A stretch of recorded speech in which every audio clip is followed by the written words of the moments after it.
Hello everyone, स्वागत है आप सभी का हमारे चैनल पे। डेली करंट अफेयर्स के वीडियो में आज हम डिस्कस करेंगे 16 दिसंबर 2021 के इंपॉर्टेंट करंट अफेयर्स के क्वेश्चन को। शुरू करने से पहले मैं आपको बता दूं कि चैनल को सब्सक्राइब कीजिएगा और वीडियो को लाइक शेयर जरूर कीजिएगा। तो चलिए गाइस शुरू करते हैं फर्स्ट क्वेश्चन से। फर्स्ट क्वेश्चन है, किस स्पेस एजेंसी का सूर्य मिशन दुनिया में पहली बार सूर्य के कक्षा में पहुंचा है? तो राइट आंसर हो जाएगा नासा। नासा का सूर्य मिशन दुनिया में पहली बार सूर्य के कक्षा में पहुंचा है। नासा का सूर्य मिशन, जिसका नाम क्या रखा गया था? Parker solar mission. तो पार्कर सोलर मिशन दुनिया में पहली बार सूर्य के कक्षा में पहुंच चुका है। फ्रेंड्स, सूर्य का जो ऑर्बिट होता है, ऑर्बिट यानी कि जो कक्षा होता है, उस कक्षा में ये पहुंच चुका है। इसे कब लॉन्च किया गया था, ये आपके लिए जानने के लिए बहुत इंपॉर्टेंट है। तो फरवरी 2020 में इसे लॉन्च किया गया था। तो फ्रेंड्स, नासा का सूर्य मिशन दुनिया में पहली बार सूर्य के कक्षा में पहुंच गया है। नासा का फुल होता है कि नेशनल एरोनॉटिकल स्पेस एडमिनिस्ट्रेशन। स्थापना कब होता? 29 जुलाई 1958 में। और इसका जो हेडक्वार्टर यानी जो मुख्यालय है वाशिंगटन डीसी यूएसए में। यूएसए की कैपिटल वाशिंगटन डीसी है। अध्यक्ष कौन है? अध्यक्ष बोल सकते हैं या फिर चेयरमैन बोल सकते हैं, प्रेसिडेंट बोल सकते हैं या फिर एडमिनिस्ट्रेटिव भी बोल सकते हैं। देखिए friends, national aeronautical space administration है ना, तो ये नासा के एडमिनिस्ट्रेटिव हुए। तो नासा के एडमिनिस्ट्रेटिव कौन है? तो विल नेल्सन है। मोटो क्या है? ये पॉइंट बहुत इंपोर्टेंट है फ्रेंड्स। देखिए, नासा का मोटो है for the benefit of all. Important question रहेगा आपके एग्जाम के लिए। नेक्स्ट क्वेश्चन, टाइम पत्रिका ने किसे times person of the year 2021 के रूप में चुना है? तो राइट आंसर हो जाएगा Elon Musk, option C. Elon Musk जो कि स्पेस एक्स के मालिक है, इन्हीं को टाइम पत्रिका ने time person of the year 2021 के रूप में चुना है। इंपॉर्टेंट पॉइंट देख लेते हैं। टाइम पत्रिका ने टेस्ला और स्पेस एक्स के CEO, founder and CEO Elon Musk को Times of person the year के रूप में चुना है। अच्छा फ्रेंड्स, इसके अलावा Elon Musk the boring company के भी सीईओ है। इस पॉइंट को भी आपको याद रखना है। देखिए फ्रेंड्स, टाइम पत्रिका जो टाइम मैगजीन होता है, टेस्ला जो कि इलेक्ट्रिक कार निर्माता कंपनी है, इसके भी सीईओ है एलन मस्क। और मैं आपको बता दूं कि यह इसमें मैंने लिखा नहीं है, लेकिन मैं आपको बता देता हूँ।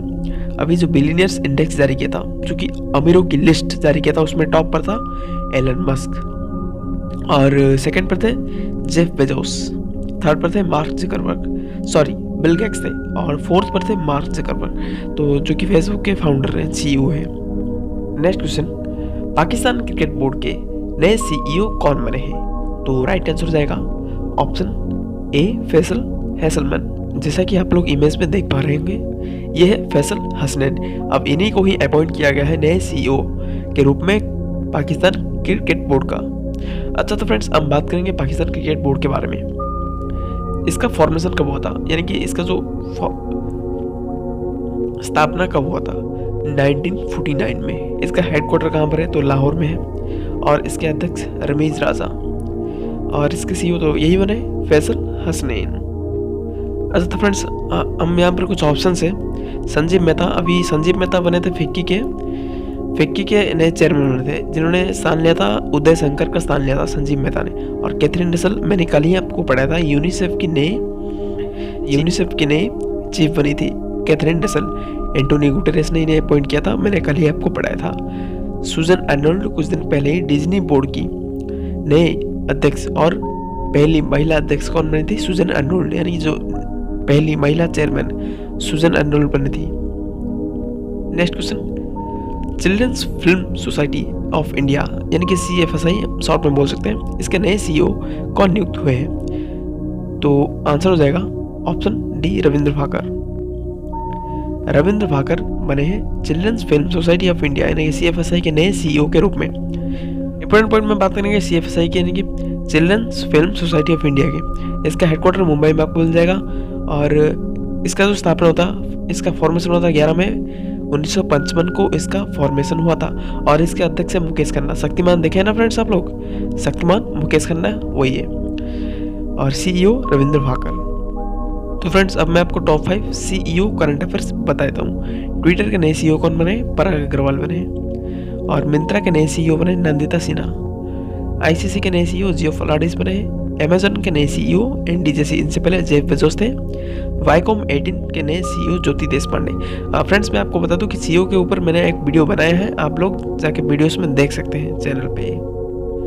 एशियाई रोइंग चैंपियनशिप 2021 में भारत ने कुल कितने पदक जीते हैं? तो कुल 6 पदक जीते हैं। भारत ने कुल 6 पदक जीते हैं एशियाई रोइंग चैंपियनशिप 2021 में। अच्छा देखिए इंपॉर्टेंट पॉइंट में अच्छा रोइंग क्या होता है पहले आपको पता होना चाहिए ना, रोइंग क्या होता है। यह होता है रोइंग।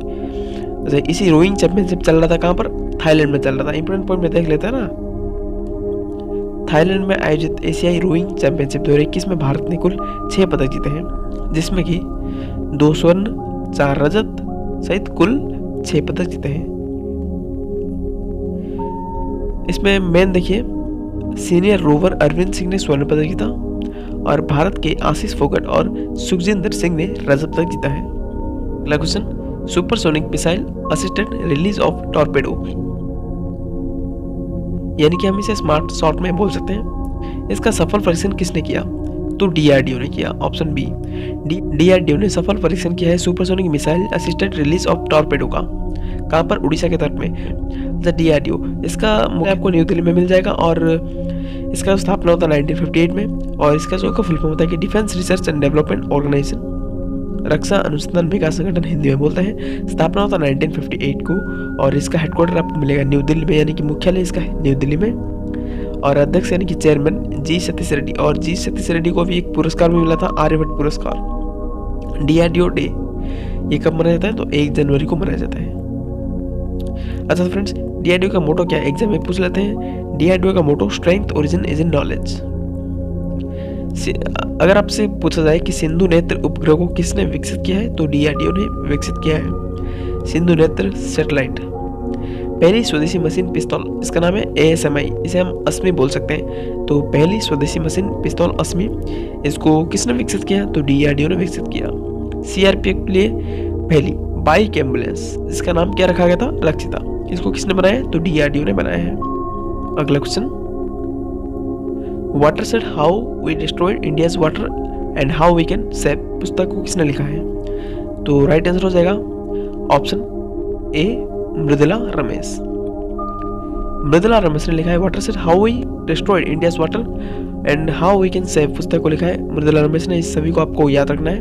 देखिए फ्रेंड्स इंपोर्टेंट पॉइंट में देख लेते हैं, इस पुस्तक के बारे में देख लेते हैं। इस किताब में लिखा गया है तो सुंदरम क्लाइमेट इंस्टीट्यूट के संस्थापक मृदुला रमेश ने इस किताब को लिखा है। तो इस किताब में उन्होंने पानी और अपशिष्ट समाधान के बारे में लिखा है। तो इसके बारे में पानी और अपशिष्ट समाधान के बारे में लिखा है। और देखिए मैं अब आपको टॉप 6 पुस्तक करंट अफेयर्स बताता हूँ। तो देखिए at home in the universe, ये पुस्तक को किसने लिखा है? तो बालकृष्ण मधुर ने लिखा है। मॉडर्न इंडिया पुस्तक को लिखा है पूनम दलाल दहिया ने। और cooking to the save your life ये लिखा है Abhijit Banerjee. Back to the roots Tamannaah Bhatia जो कि एक्ट्रेस है। और सच कहूँ तो ये भी एक एक्ट्रेस है। नीना गुप्ता। दिव्या दत्ता ये भी एक एक्ट्रेस है। The stars in my sky पुस्तक को लिखा है दिव्या दत्ता ने। किस देश ने 2027 तक धूम्रपान मुक्त देश बनने की घोषणा की है?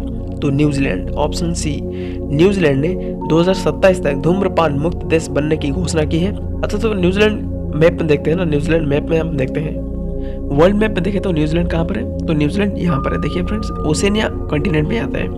यहाँ पर है ऑस्ट्रेलिया कॉन्टिनेंट, लेकिन ये ओसेनिया कॉन्टिनेंट में आता है।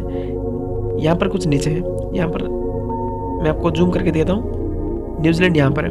अब मैं फ्रेंड्स न्यूजीलैंड कंट्री को जूम करके दिखाता हूँ। तो फ्रेंड्स ये है न्यूजीलैंड और इसकी राजधानी क्या है, यानी कि इसकी कैपिटल है वेलिंगटन। यहाँ पर आप देख सकते हैं ये है उत्तरी न्यूजीलैंड, ये दक्षिण न्यूजीलैंड, यानी कि जो नॉर्थ न्यूजीलैंड ये साउथ न्यूजीलैंड। इसको जो अलग करता है ना जल संधि, मतलब जो वाटर स्टेट है इसको कौन सी जल संधि अलग करती है? इसको कुक जल संधि अलग करती है। कुक इसका नाम आप लोग याद रखिएगा, कुक जल संधि इसको अलग करता है। और इम्पोर्टेंट पॉइंट में मैंने लिखा है न्यूजीलैंड सरकार तंबाकू और सिगरेट पर लाइफ टाइम बैन लगाने की तैयारी कर ली है और सरकार ने अगले 4 सालों के अंदर देश को पूरी तरह से धूम्रपान मुक्त बनाने के अपने लक्ष्य तक पहुंचने के लिए तंबाकू स्मोकिंग पर पाबंदी लगाने की घोषणा की है। तो फ्रेंड्स अब हम न्यूजीलैंड के बारे में देखेंगे, मतलब कि न्यूजीलैंड के बारे में जो फैक्ट्स मैंने आपको लिखा है वो आपको पढ़ के सुनाऊंगा। न्यूजीलैंड ओसेनिया महाद्वीप में स्थित है, मैंने आपको पहले ही बताया ओसेनिया कॉन्टिनेंट में स्थित है न्यूजीलैंड। और विश्व की 8वीं महाद्वीप ये कौन सी है? तो जीलैंडिया है। राजधानी वेलिंगटन। मुद्रा मैंने आपको इसके बारे में मैप में ही बता दिया है, डॉलर। और प्रधानमंत्री जेसिंडा अर्डन। और देखिए फ्रेंड्स, उत्तरी न्यूजीलैंड और दक्षिण न्यूजीलैंड को अलग करता है कुक जल संधि। मैंने आपको पहले ही बताया। सबसे बड़ी झील कौन सी है? तो टोपो झील है। न्यूजीलैंड की सबसे बड़ी झील है टोपो झील। और न्यूजीलैंड के एक पर्वत स्थित है, कुक पर्वत, जिसे कि ओराकी पर्वत के नाम से भी जाना जाता है। ये न्यूजीलैंड में स्थित है। और माउंट कुक राष्ट्रीय उद्यान यानी कि जो माउंट कुक नेशनल पार्क, ये कहाँ पर है? न्यूजीलैंड में है। और फ्रेंड्स देखिए, न्यूजीलैंड के लोगों को कीवी के नाम से जाना जाता है। फ्रेंड्स ये हमारा लास्ट क्वेश्चन है। तो राष्ट्रीय ऊर्जा संरक्षण दिवस 2021 कब मनाया गया? तो 14 दिसंबर को मनाया गया। आज तो 16 दिसंबर है, लेकिन ये क्वेश्चन मैंने ऐड किया है। देखिए 14 दिसंबर को मनाया गया राष्ट्रीय ऊर्जा संरक्षण दिवस 2021। अच्छा, ये क्यों मनाया जाता है? देखिए इंपोर्टेंट पॉइंट में लिखा है, आप लोग पढ़ सकते हैं, मैं आपको पढ़ के सुनाऊंगा। ऊर्जा दक्षता ब्यूरो यानी कि BEE द्वारा हर साल 14 दिसंबर को राष्ट्रीय ऊर्जा संरक्षण दिवस मनाया जाता है। देश भर में लोगों को ऊर्जा के महत्व तथा समुचित उपयोग द्वारा ऊर्जा की बचत और संरक्षण के प्रति जागरूक और प्रोत्साहित करना है। देखिए फ्रेंड्स, सबसे इम्पोर्टेंट है इसके थीम। एग्जाम में कई बार पूछ लेते हैं। तो 2021 की इसकी थीम क्या है? यानी कि नेशनल एनर्जी कंजर्वेशन डे का थीम क्या है? आज़ादी का अमृत महोत्सव, ऊर्जा कुशल भारत, एनर्जी एफिशिएंस इंडिया। तो फ्रेंड्स आशा करता हूँ कि वीडियो आपको अच्छा लगा होगा। तो लाइक कीजिए, शेयर कीजिए और सब्सक्राइब करना बिल्कुल मत भूलिएगा friends. Thank you so much, thanks for watching study no problem क्या एग्जाम। तो फ्रेंड्स मिलते हैं नई वीडियो में।